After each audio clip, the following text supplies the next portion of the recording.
When patient comes to Assure for a full body hair removal, we usually examine the patient first, assess them, find out where is the treatment and the problem area. Then we take a medical history of the patient. Based on whether the patient has any hormonal issue like polycystic ovarian syndrome, or if the patient is having dark skin, or the type of hair the patient is having, whether he is having thick hair, dark hair, thin vellus hair. So based on that, the treatment protocol is made.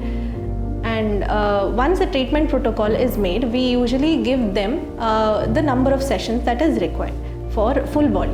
And for full body, usually around 6 to 8 sessions would suffice in the initial stages, and post that maybe maintenance might be required after a year.